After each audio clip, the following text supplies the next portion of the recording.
Hey yo, you are tuning in to the Make Mondays Interesting podcast. I'm your host, Denzel Gaga. This is a God-given talent production, and this is made possible with the help of Familiar Accountants, financial solutions for your family. And on today's episode, I am once again joined by my mother, or more famously known on the internet as Christian Mum, or more professionally known as Michelle Gaga. Mum, how are you going today? I'm going great, thank you. Thanks for having me again. It's all good. Yeah. Tell me, what's been happening since we last chat? Gosh, well, we're gearing up for the end of this year, so that's one thing where it's like, as one of my clients sort of put it, as you get into this last month, people sort of flying into that, get everything done before the Christmas shutdown. So yeah, it's starting to ramp up, but at the same time, to have a break. So yeah.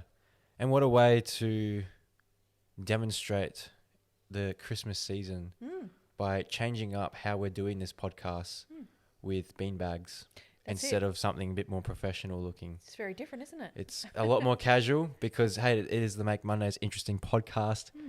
It is meant to be made interesting. We're at your home. Yes. Formerly my home also, but yes. I've since moved out and flown away and lived my life free. But so yeah, look, it's a little different studio, different space, I should say. Our dog is in the background. She might pop in at some stage. If you're watching the audio version, the video version. Listening. If you're watching the video version, you might see her, but if you're listening, you won't notice her. Yeah. But hey, today's topic, well, actually, let me read the text that you sent me because this was a very last-minute episode idea. Okay, go find the right text. Here we go. Okay. Ideas for today's episode. Starting a small business or turning my hobby into a business. And what was predicted for 2020 and how did we perform, or looking back to look forward. And when I was thinking about, all right, what can we talk about today on today's episode? My way of thinking was, I think we can somehow combine the two topics, probably expand on them in future episodes because, hey, this is not going to be the final episode we ever do. No. As you can see, we've just upgraded with gear. So that means we're going strong and we're going to keep doing more of these. And it's going to sound a whole lot more professional than Zoom calls and terrible audio recording systems. We're on this platform now. And I think 2020, it's been an interesting year. It's been a very, I don't know, everyone has just been hit by like craziness of a pandemic. Yep, up, down. Turned us around. If you're living in Australia, which most of our listeners probably are, or if you're for the overseas, you might not know this, we started the year with bushfires. Yeah, which didn't affect us directly, but affected a lot of people, even businesses that you have clients with. And so we had bushfires to start the year. If you're living in Australia, pandemic, a whole lot of other craziness with what was going on in the race riots over in the States, which in a way affected a lot of things financially for, would you say, stock markets? Yeah, they were affected. Affected the markets. It affected the way marketing has been done, I think, in my opinion. I'm not sure if it's a good thing or a bad thing. I haven't yet made that decision. But marketing was affected, and that's business talk in itself. A whole lot has happened. And I think there's probably a lot of people that have come into 2020. 2020 is my year. 2020 is the year I'm going to start that business idea that I've been having such a long time. So they came in with this expectation of this is the year, it's going to thrive. We're going to, grow this business. Or it could be that hobbyist is like, all right, I'm going to start earning a profit from this. And so we're going in high hopes. And then the world shut down. Well, actually, And- I think it even this year saw people start a hobby, which now has led them to the thought of moving it into a business. I think that's what. Let's look for the positive part, Okay. not necessarily the negative. This is why part. you need a mum to talk to you about stuff like this. No, not at all. But I think what I noticed was because of the shutdown, there are a lot of people who found their hobby, which they could create something, and now maybe thinking about, well, actually, can I now turn this into a business? Yes, there might have been people right at the very beginning who had already made that decision and, oh goodness, where are we sort of thing, everything shut down, I didn't get to take off. There are a lot of businesses who have been permanently shut down and the biggest word of 2020 was they had to pivot into something different. So there's been that whole lot of change. But I thought it might be interesting to talk about those who might have started a hobby, have now created it and wondering, can I take this hobby into 2021 into a full-on business? So, yeah, to look for something positive. There you go. I misinterpreted your text. No, it's all good. It's all good. Oh, well, look, let's talk about starting a small business because advice that you could have given about starting a small business last year in a way is no longer relevant this year. Probably bits of it, The basics, but it's changed. The basics will still be the same. The basics will always be the same. The part that might have changed might be the way you run it, because you might have thought about doing a retail type of business and now it might be online. That's really the biggest change that's taken place. But the basics of how to start a small business, it hasn't changed. That still stays the same. Well, when I was on my way here, though, to come here and film this episode, things that I thought about that do really change, I think the legalities of operating a small business would probably still remain the same. But the way of running an effective small business that grows, that's changed. I think marketing has changed in a way. I thought I had was, I was here the other night and then there was that news report about Australia Post struggling to be on time with their orders. And I had this thought, it's like, I think it's really hard if you are a business that relies on Australia Post, which most retail places are, online retail, whether it's technology, clothes, whatever. But the thought I had was 2020 and probably beyond, if Australia Post don't really get their act together, is how can you build rapport with customers if the items you're selling show up late? Because then if it shows up weeks later than it was ordered, that creates distrust in the company. Not just they don't think about Australia Post. We don't blame Australia Post. We blame the company. Have I just been scammed into buying, a fake product? Well, it's interesting you say that because I actually bought online more this year than I think I've ever bought before. In fact, I think I've only probably bought online once or twice before this year. So this year forced me into buying products online. And one of the first products I bought, I believe it did come from overseas. I bought it through an Instagram post because I liked the look of it. It excited me. And I organised to buy it. There was then all this feedback through the Instagram post about, I haven't got my goods and all this kind of stuff. And I was a bit, concerned. And when did you read those feedback? Oh, well, I did. I'd read them before, but people were then good. ordering it and then saying, hey, this is not coming. And that people said, and the company said, look, we've had such a big order. We haven't been able to keep up with manufacture. So it seemed like a legitimate thing. But I went to the point of contacting the bank and saying, I think this is a scam. Can you stop my payment? In the end, the goods did arrive. They just took a little bit longer. I think the whole online delivery was really coming into its own before 2020 happened. Did it fully mature in 2020? Yes, it did. It's fully matured. It's got to the point where, most of us don't necessarily go to a shopping centre to buy something. And that's pretty evident when you go to the shops and you don't see a lot of people around, or, you know, the fact that shops aren't opening as long and things like that. So they know that demand or where and how I can receive my goods has changed. But I would agree with you, the whole getting those goods delivered on time or within a timely manner is really important. So the challenge for businesses moving forward is, do they continue to use the generic, the straight down the track Australia Post, or do they then have to engage with you know, freight couriers and all that kind of stuff to get their products around?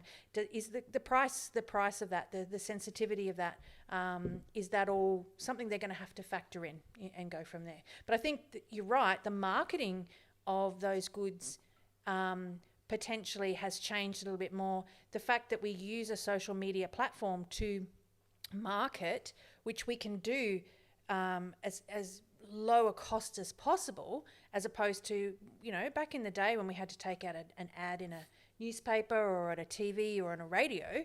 We've got those other platforms we can use. So yeah, businesses have had to change, you know, the way they think about delivering their product. But for some of them, for some new businesses, that's actually been a good thing, because this low entry to market cost is a good thing. It's a good thing to get these hobbies off the ground. So, and there's Facebook groups, and there's a whole lot of ways of getting your product out there. So yeah, I just think it's evolved. I don't think it's changed. I think it's evolved, and I think it's going to continue evolving, and I think it's going to continue to be the, dare I say the word, new norm.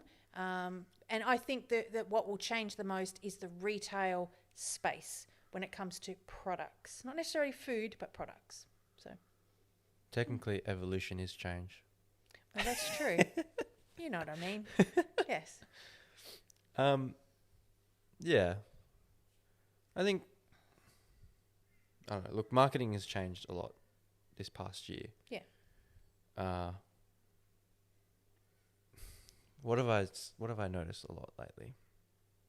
I think any tip I can give to a small business owner is, in when you're marketing your product, don't just do the bare minimum marketing, which probably pre-2020. Okay, I think 2020 has created this good change in the marketing scene. I'm very interested in marketing, so that's probably where my focus is. Your focus is more like the actual running of a business. Yeah, the other nitty gritty part. Yeah, but I think I had a conversation with someone a few months ago about this. At one point, everyone was marketing the same way, just basic. Here's, you know, front picture, side, whatever, just multiple angles of the product. Here's its features. That was the bare minimum. And now there's this new sense of creativity in the marketing scene because of what has happened this year.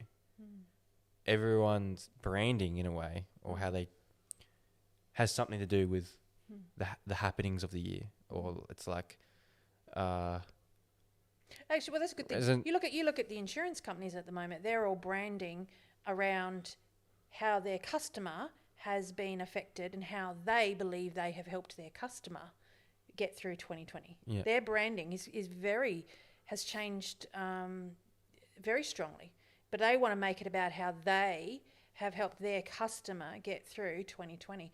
I'm just curious, and sorry to interrupt, I'm curious, at the beginning of this year, there was a big, last year, there was an emphasis on influencers. And when the COVID and everything shut stuff down, you heard a lot of influencers were like, you know, greatly affected. I'm just curious, do you think the influencer market is something that will return or has returned? And maybe I haven't seen it. I don't know. I'm curious. My knowledge of influencer marketing, in my honest opinion, it's a hit and miss game. Oh, very much so, yeah. It's I think what influencer marketing brings, it just brings people, if the same influencer is talking about the same product, you know, every so often, then their audience is going to be familiar with that product. However, I don't believe most influencers have the power to actually make you want to buy that product, in my personal opinion. Because there's a lot of influencers I enjoy. Influencers is not just an Instagram thing or a Facebook thing. It's a YouTube thing. It's a LinkedIn thing. You can be an influencer on LinkedIn. But when I scroll through LinkedIn, never am I persuaded to purchase anything. When I watch, a favorite YouTuber do a video, never am I persuaded to buy their products. I don't know if that's just because I'm maybe strong-willed to not buy things, but if there's one thing I've noticed, and sorry to interrupt, because maybe I watch so much YouTube now, and I never watched it, prior to, maybe 12 months ago, the YouTube ads that come on, I'm more influenced by them. So the actual ads coming through, and that's where I have found a number of products to buy, is through the YouTube advertising. And obviously the way that they can somehow target and meet my demand. Well, yeah, this is what the point I was trying to get to. I'm very slow at processing my words. Okay. So I'm speaking slowly for the audience to digest.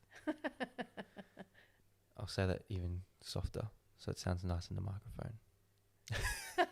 Anyway, but no, I think influencer marketing, to me, it's a hit and miss because it is just someone posting a picture with zero thought process as to why they posted that picture or did their post about such and such. It's such a hit and miss game. That's what and that's my thing, because I'm never persuaded by it. It's just so bare minimum influencer marketing.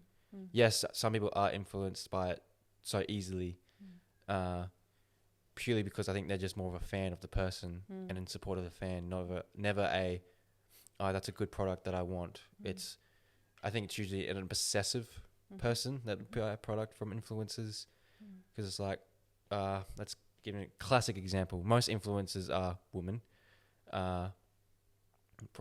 Another term for them would be the Instagram models. And so if they're wearing a particular skincare product, the people who, in a way, not trying to be offensive or anything, but might not have that same level of beauty standard as them, will want to have that same level of beauty standard as them by, how they do that? Buying their product that they're promoting, which is a skincare product. That's an example of influencer marketing. And what you just said is that, yeah, you're influenced more by the YouTube ads. I just skip them. But there's some good ones. There's some good, clever techniques. Yes. Because what I'm noticing, the KFC ads that come on before a video, dead silent. Why does that work? Because you're watching a video to hear noise and to see visually.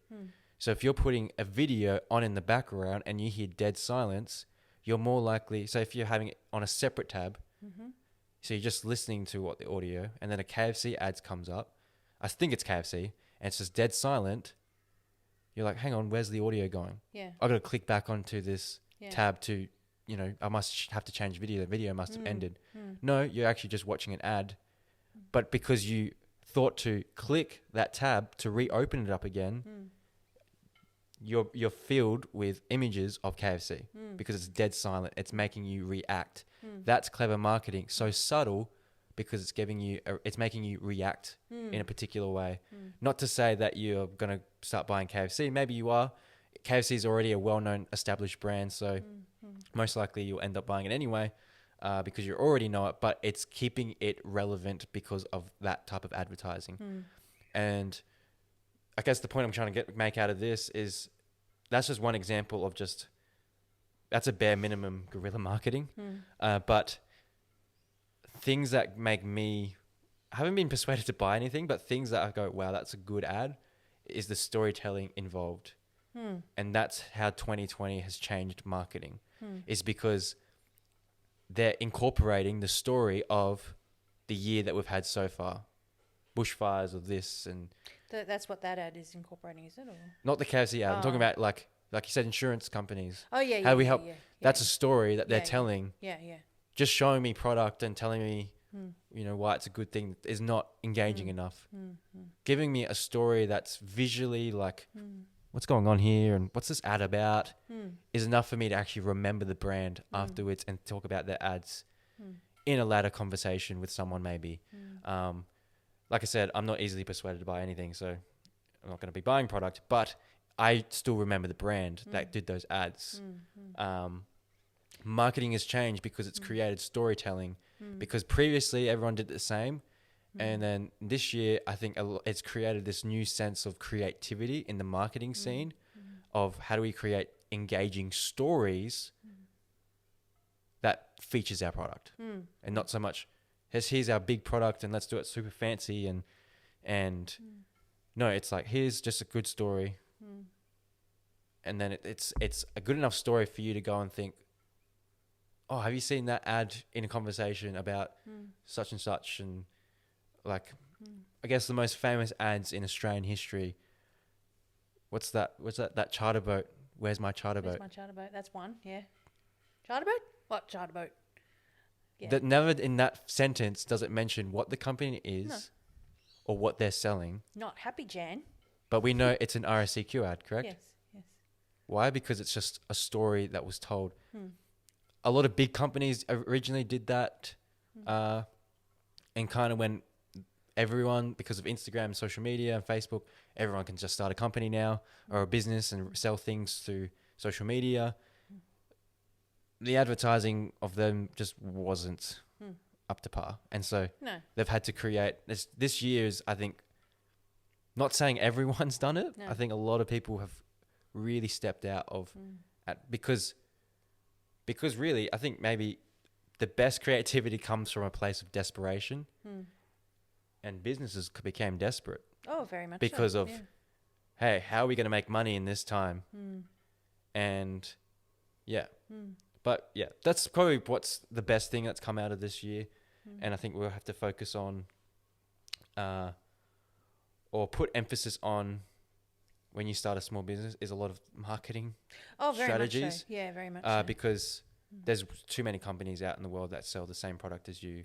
Yeah, and which then leads me to the thought process. Do you think then the business owner has to become the influencer themselves? Yes. Because then they tell that story, and I think that's really what the difference is. Yeah. I've been researching this particular company. Fingers crossed. In episode 10 of this season, I'll get to interview them. But I'm super fascinated by their marketing strategy. Okay. It is so engaging. And I looked at their website. They talked about, I'm not going to name the company because hopefully they come, please. And I was reading their website. They didn't really talk about their product in their about page.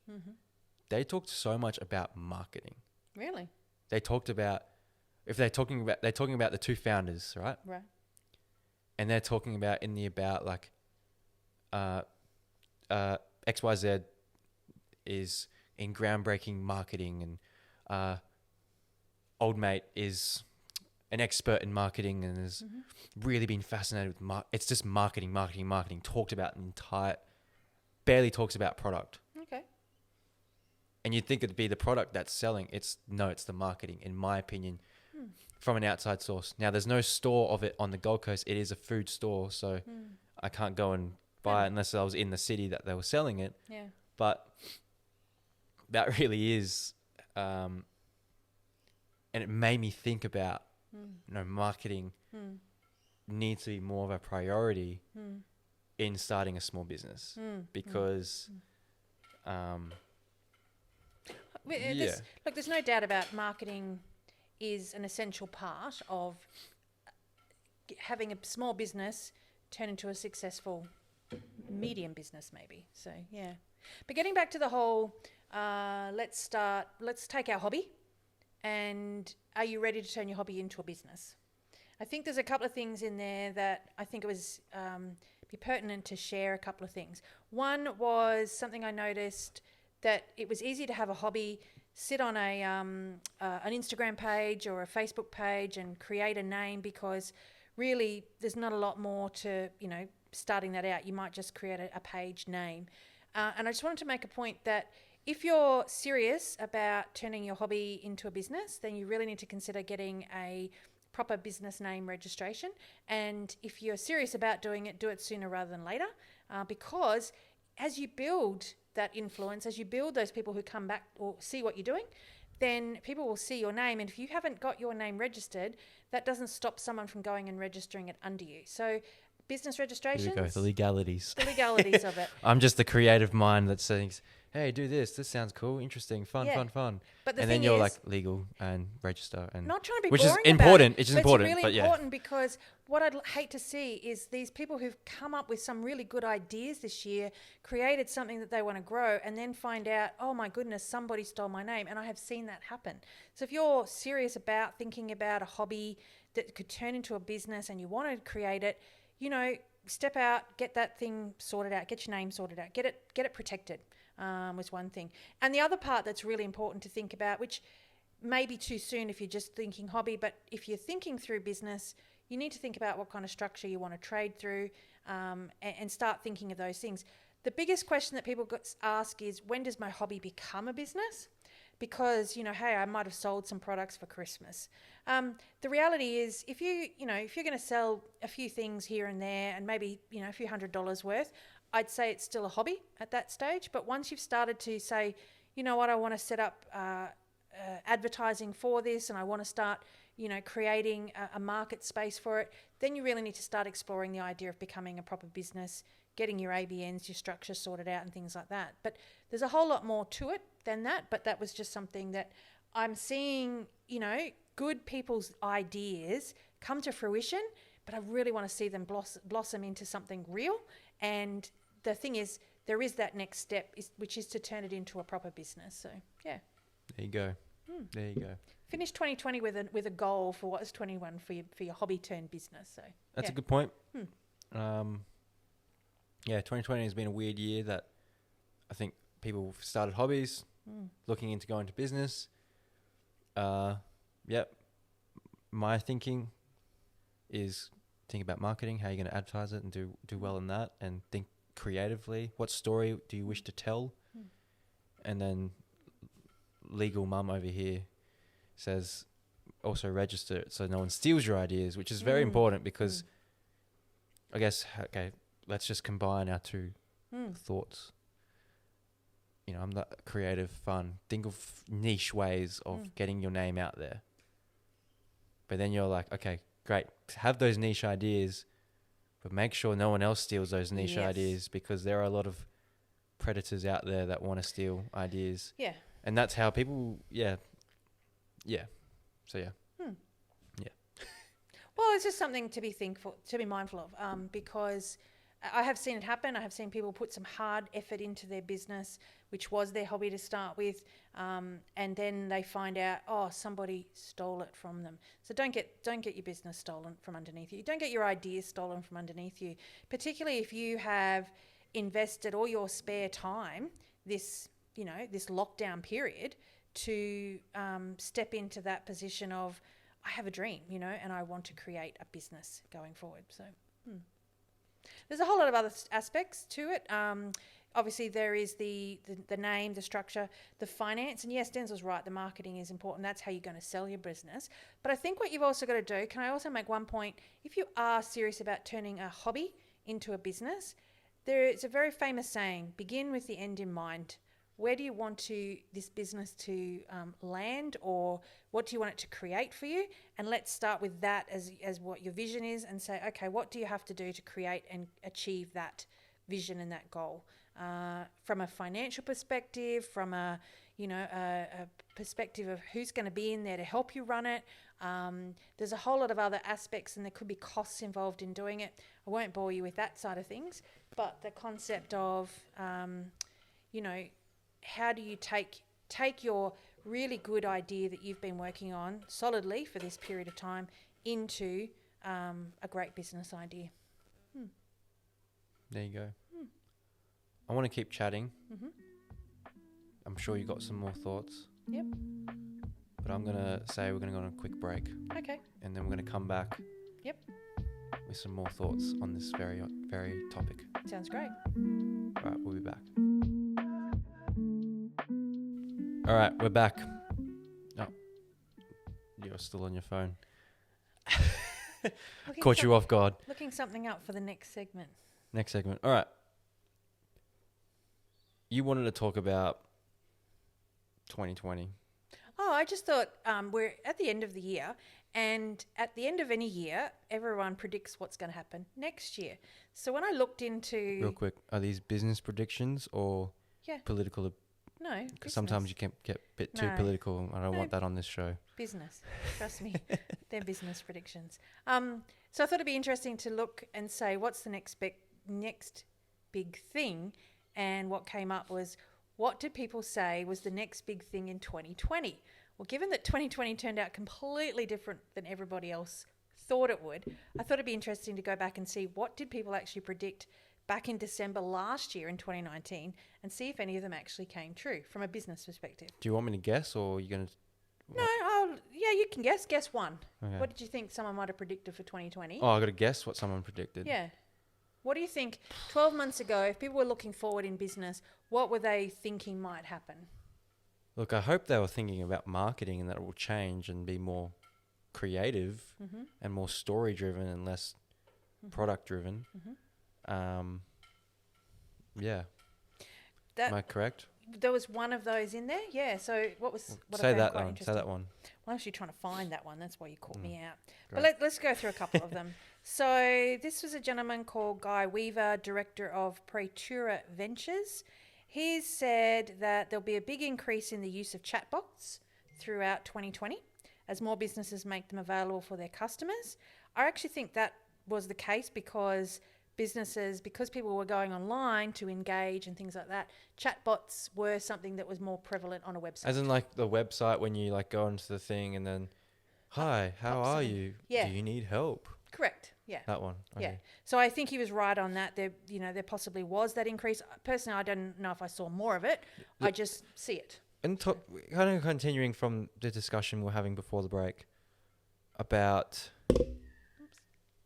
Careful with the mics, Mum. Yeah, no. They're not cheap.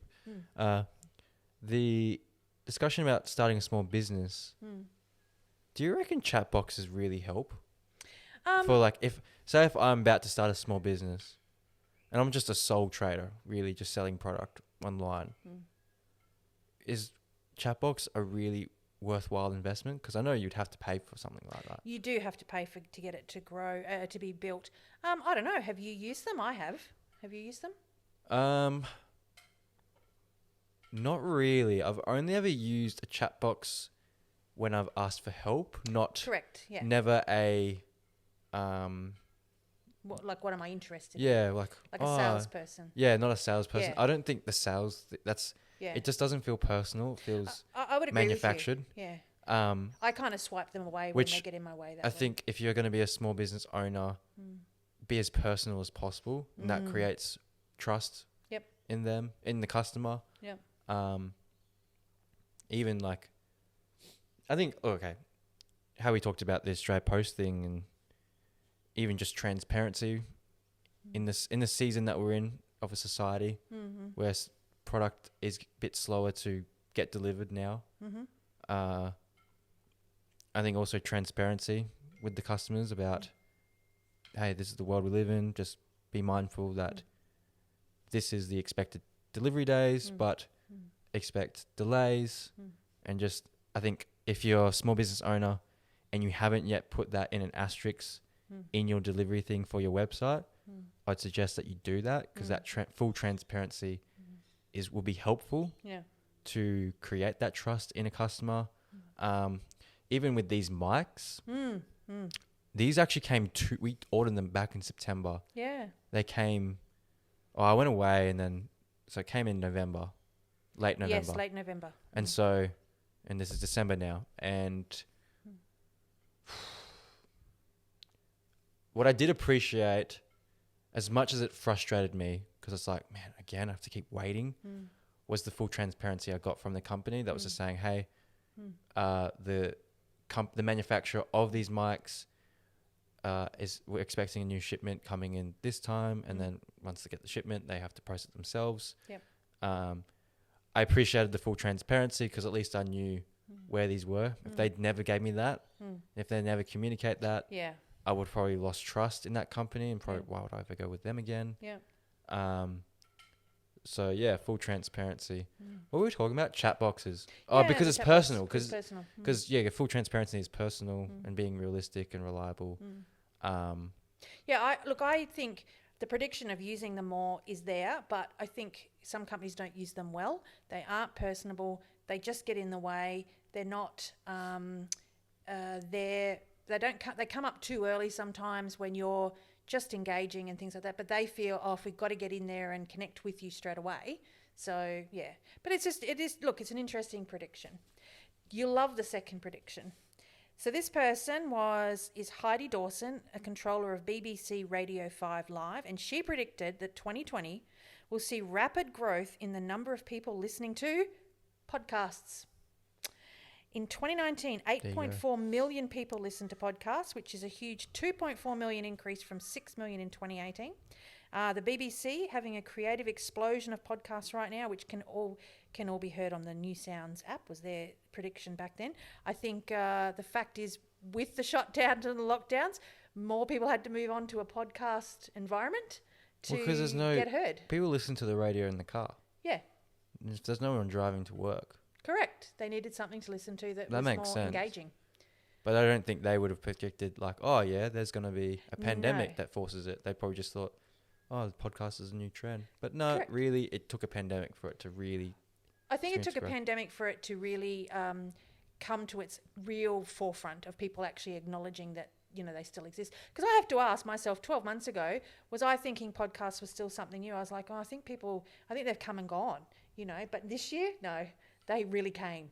So that was a good one. Which is why these mics took forever to come, because everyone's podcasting. Don't listen to those podcasts. Just listen to this one, the best podcast in the world. No bias.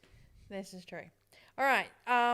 There was one in here, which I'm trying to find again, which I thought, once again, has actually come true, but not the way they said it would come true. I'm just trying to find it. Basically, they were saying that... yeah, good. Make sure there's no dead air. Dead air. No. So you got to keep finding it, and then you got to keep talking to me. That's right. That's what I'm trying to do. That's good. Yeah. But basically, what it was basically saying was they made a prediction. If I can just find the person who did it. There's a lot of predictions in here that talked about 5G. That 5G was going to be the big thing that was going to, take off and stuff like that. I don't know if that didn't happen around the world. We didn't see it really come to a forefront here yet in Australia. It's there, but it's 5G not. 5G is the here. Conspiracy theory with this pandemic. Now you're being political. I wasn't. All right. There was... Where is this? Okay, here it is. This prediction was Ryan Williams, a content director at It's Gone Viral. As ever, social media will develop at a rapid pace, but ephemeral content... What? Ephemeral content. How do you spell that? EPHEMERAL. Particular pieces of content on social media that are only available only for a short duration and then disappear will like an most Instagram certainly story, like a Snapchat. Keep growing and growing. So he was predicting that those things will keep growing and growing. Also, the influence of daily active Instagram stories will become even stronger. So according to a report by Hootsuite, 64% of marketers either already have incorporated them into their strategies or plan to. Now, what was the big thing that really took off in 2020 because of the pandemic? TikTok. And businesses got onto a TikTok, and then the cross sharing of those TikTok videos onto other platforms. I think this was a very fair prediction that has really come true, but more heightened because of the pandemic. So, and that's my opinion. So, you know what's clever about disappearing stories? Is if you see something super engaging, which, if I'm to be honest, haven't been doing as much. I'm trying to stay away from social media as much as possible. But when I've seen something super engaging on an Instagram story, it disappears. and then my marketing brain is like, what was that again? What brand was that? And then you go find it, and you end up looking at the brand's page. So you've actually made the effort to research this brand, and then you try and look for it and you can't find it. But now somehow that brand has gotten me to get to their page, not through paying, paying for an advertisement that I click on, but me thinking, oh, what was that thing I saw on social media again? Yeah. Look, I can testify to that. I was getting, because on Instagram you'd see the ad pop up, for example, and I thought, oh my goodness, I don't have time to engage with that ad right now. How do I, come back to it, because I'd really like to remember it. So good old fashioned me. Didn't know about the save option to start with. I took a screenshot because I thought, well, I don't want to lose the name of the company, because that was... there's a save feature. I know. Now. I learnt that later. Okay, so that's what I'm saying. Good old fashioned me. Learnt about the save function so I could go back to it. But I went, and I did find it in the end. I went looking for this product this week because I'd saved it. And the thing was, then I wanted to have a look into the product further, so I had to, Google it so I could figure it out. But I thought that was quite interesting because there have been ads that have come through and you want to be able to go, oh, I want to remember that, or I want to come back to it, or I want to research them a bit more. I found it easier when I was on my computer. I'm good old fashioned, where I could go, oh, look, that ad's come up. I'll go and Google it straight away, and then I can save it on a page or something like that. So, yeah, it's been an interesting ride, 2020, in that respect. So, but I thought that was an interesting prediction that through nothing else, I think just the pandemic itself helped that one come true. So, yeah. Any more? I don't think those were the three ones that I wanted to share, because most of this other stuff was all about... they were predicting AI was going to increase. They were talking about... Well, that's Chatbox, isn't it? Yeah, that's chat boxes and stuff. But the AI, the 5G stuff, some changes to the way people work and things like that. What I'm really interested in, because we're sitting now in December 2020, we've come through a pandemic which has been worldwide. I'm just curious what the predictions for next year is going to be. Do you want to make some now? No, I don't. Well, make predictions. This is the last episode we have for you and I. Oh yeah. I'll have hopefully one other episode with a different guest. But I guess we can do this now. Gosh, now you're putting me on the spot. I don't really have a prediction for 2021 when it comes to technology or marketing. I do have a prediction of, because of the shutdown of a lot of small businesses, they'll either be, unfortunately, with the way, people have had to come to work, because those businesses won't open, there will be a potential growth in the unemployment rate, which will lead to one of two things. Will either lead to those people having to go back into the workforce to try and find, a place to start again, or will lead them to pivot out and try, finding new jobs or new job opportunities or new, ideas of what to sell. What I do predict is a potential movement of people within Australia, like around the country, because of the way the pandemic has affected lockdown states and things like that. I think people will be making a big move, like a big sea change potentially, in what they want to do. So by virtue of those business owners making that sea change, you will see different businesses come to the fore in different areas. That's my prediction for 2021 around Australia in terms of the small business market. So I think there is that potential. Other than that, I don't have the foreseeing ability to predict other stuff.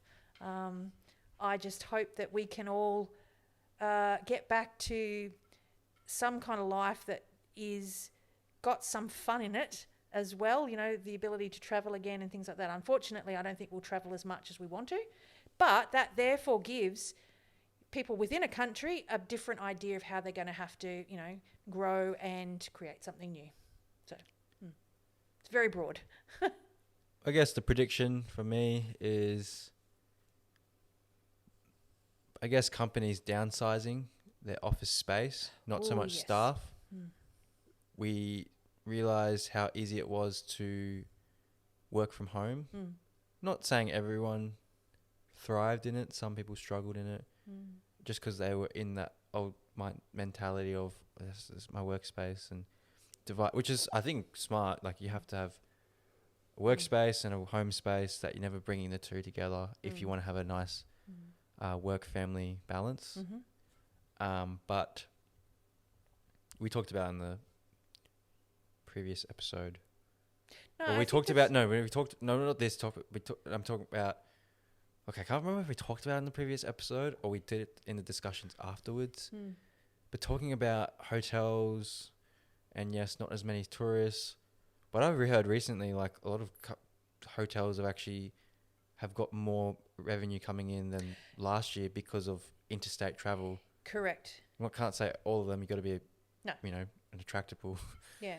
hotel to go stay at. But as in, we talked about how, hey, that way they can pivot in this kind of weirdness of this year is opening their hotel rooms for work at home times. Yep. But the prediction, working at home, people, I think, going into more rural places of Australia because of, now I'm just thinking about the Australian market. Yep. People in more rural places of the country, because you don't have to travel so far into the city, and going to the rural is better for the local economy, because no longer are you driving an hour to work and you leave 20 minutes earlier than you need to be just so you can get your coffee on the way. Instead, you're actually in your local suburb visiting your own local cafe instead of going to the one near work. I think which creates this ripple effect in the food industry in rural markets, which those places have struggled. Again, there's probably ways you could pivot out of it in the pandemic, but even then they were still struggling pre-pandemic with the fact that there's just no one in their town because they're all going to work in the big town. So I think your prediction is correct. There is that discussion right now. What's happened there? Look, the camera has decided to poop itself, and we are just going to continue the podcast audio style. Cool. Okay. The issue around the prediction of the moving away from business, or like people in the office to working from home, is a big thing that will happen, yes. And the flow-on effect will have to be along the lines of helping those, buy local more. So if you are working from home or things like that, that you can, do more local kind of purchasing and creating and things like that. I think that will be a big thing. Yeah, I think that's a very good prediction. And I think it'd be interesting to see the statistics come out after 2021 to see how many businesses downsize their main office into people working from home. Definitely. That's a good prediction. Hey, I drive half an hour a day to get to work. So I'm still waiting for you to tell me, hey, you can work from home now. It's like, great. Love for that to happen. Yeah, I like you in the office though. That's fun to have you there. Sorry. So the beauty about doing all these predictions on a podcast is that we can look back on it next year. Yeah, true. I think the rural market one is a bit hard to really tell if it comes true. There's not much statistical reporting on it. There will be. With the ABA and stuff like that, they'll do some statistics. It won't come out until potentially, into early 2022 before we'd know. But it's a good prediction. There you go. Cool. Well, there's not much more to talk about, but really to recap today's episode, I'd say that, marketing, priority. Be creative with your marketing. Tell stories, not show product. Yep. You can still show product, but make sure telling stories is your first priority. Second priority, show product. Not vice versa. What else? When we talked about the chatbot thing, We talked about, my opinion's personal. So full transparency. We talked about how if you're going through Australia Post, there's no guarantee that the item that you've sent to your customer will arrive on time. Mm-hmm. So full transparency with your customer about shipments and when the product will arrive, and have your little asterisks on your website of expect delays. We're in the middle of a pandemic. You don't have to say that bit, but No. expect delays. Communicate. So full transparency is better than a chatbot that is just programmed to say things that's probably not helpful to the sense of creating that trust, because trust is important. So marketing is the whole getting people to know about you, and then you got to build trust into making sure they come back and actually purchase your product and say good things about you. And then register so no one steals your ideas. Yes, make sure if you're interested in going from a hobby to a business, think about getting that name or what you're calling it protected before you get too far down the track. If you're really serious about it, make some proper steps into that new world. Yeah. Well, awesome. Thanks so much, Mum, for joining me on another episode. This has been episode 9 of season 1 of the Make Mondays Interesting podcast with your host, myself, Denzel Gaga. This has been a God-given talent production brought to you by our family business, Familiar Accountants, financial solutions for your family. If you enjoyed today's episode, please engage in the comments section or give us a follow, share these episodes, give us reviews. Every bit of engagement with our episodes actually helps us reach more and more people, because if we've made your Monday more interesting, then we'd love to make more and more people's Mondays more interesting. So thank you so much for listening. Do you have any final things to say, Mum? Merry Christmas. Merry Christmas. There'll be hopefully one more episode to end the year. But from Mum and I, Merry Christmas and Happy New Year. Happy New Year.